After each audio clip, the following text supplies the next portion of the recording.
Hi folks, I'm Dennis. Tonight I'm going to show you how to make enchiladas using a cheap and easy recipe that your whole family will love. Let's get started.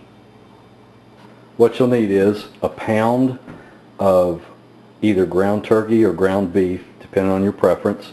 That'll make about 8 enchiladas. You need a pack of large burrito size tortilla shells. You'll need some salsa, whichever kind you like best. You can also, if you like, add a little bit of taco sauce. That's purely preference. You need a little bit of taco seasoning, and then you need a little bit of cheese. You can either use like Mexican shredded cheese mix, taco mix, or you can just use sharp cheddar, whichever your preference is, depending on how much flavor you want in the enchiladas. Make sure your ground meat, I'm using ground turkey, so I'm just going to refer to it as ground turkey, but you can use ground beef if you like. I guess you could actually use like chopped up beef or chicken if you wanted to also. Make sure your ground turkey is thawed out, and then just kind of break it up in a skillet. And what we're going to do is chop this up and get it browned real well. Alright, once you got your meat browned, turn your heat down to medium on your stove, and then take a pack of dry taco seasoning mix, mild or spicy, whichever you want, you know. Sprinkle that over your pound of meat, and put a half a cup of water in there with it, just to let the seasoning get all soaked into the meat. And we're going to let that sit there and cook for a little bit. Basically, we're going to mix it all up real good. Make sure all the pink's out of your meat, you know, before you do this, so you can tell it's done. And then we're going to cook that water off. This just seasons the meat, so you get that flavor to it. So I've chosen to use Mexican taco cheese. Again, that's just because that's what my family prefers. I'm going to put about a cup of that cheese in there,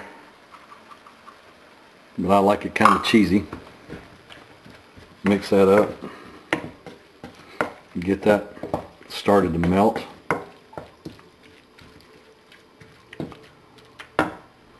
Then I'm going to take my salsa and I'm going to put about a half a cup of salsa in there. A little, kind of a generous half a cup.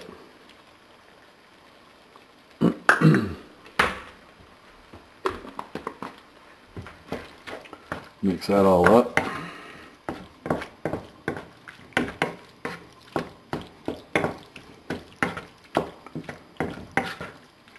And you start getting kind of a good mixture there, and it starts smelling pretty good about now. About now is when all the kids show up and ask when supper's ready. So, alright, that's good to go. Now we can start rolling the enchiladas. Go ahead and turn your oven on. Preheat it to about 350. Okay, now also if you want to add like any other seasoning, like a little bit of taco sauce, you know, you could put 2 or 3 tablespoons of taco sauce in with your meat mixture at this point, or any other seasoning that you want to add to it.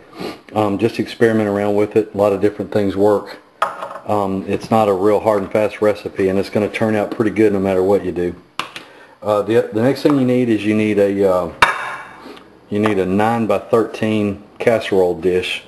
You need each one of these for a pound of meat.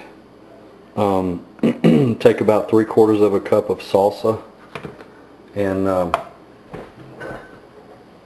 you don't have to spray the bottom of the dish, but I like to spray it with a little bit of olive oil, just because it keeps everything from sticking too much. And then I take 3/4 of a cup of salsa, and so take your 3/4 cups of salsa, and after you spray the bottom of your casserole dish, just spread that around in a thin coat. It just keeps the tortilla shells from sticking too tight. Okay, so next thing I do is I take my tortilla shells and I start rolling them up and lining them in my casserole dish. Probably 3 tablespoons of meat in each enchilada. That seems to do pretty well. And then just roll it up. You can tuck the ends if you want. I don't, because this makes them, the big ones will fill up all the way across a 9 by 13 casserole.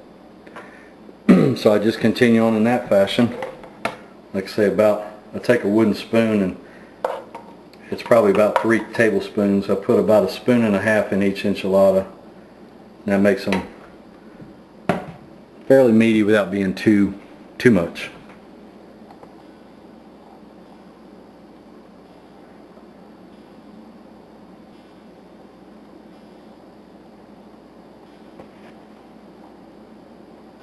Okay, so now we've got all 8 enchiladas rolled, got them in the dish.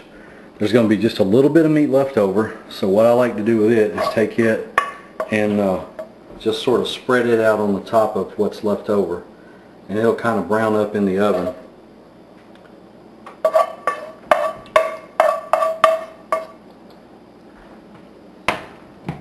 Spread that around there a little bit.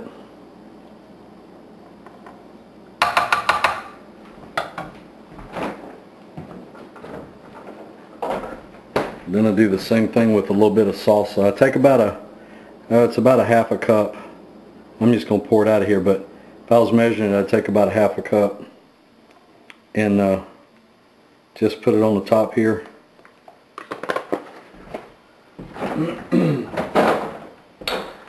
Spread that around also.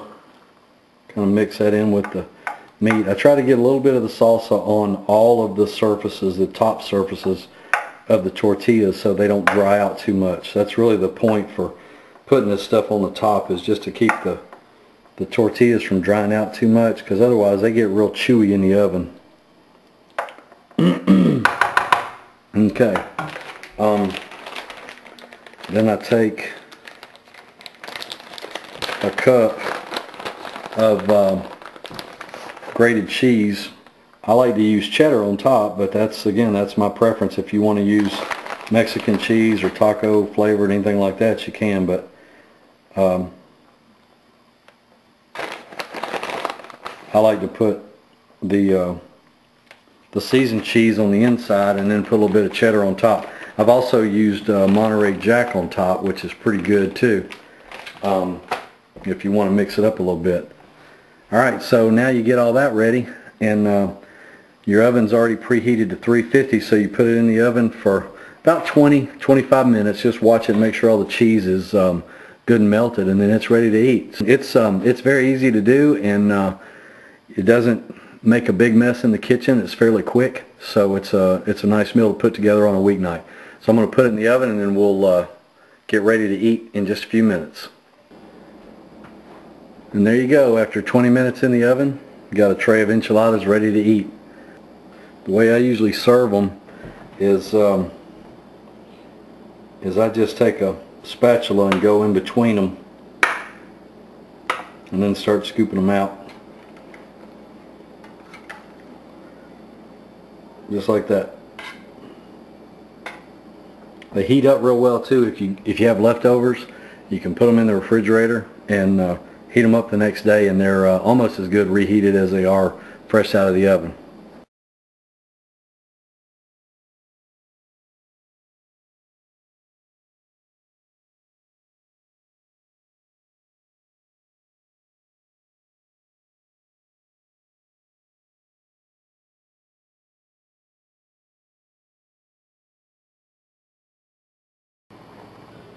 That's it for tonight. I'm Dennis. Thanks a lot for watching.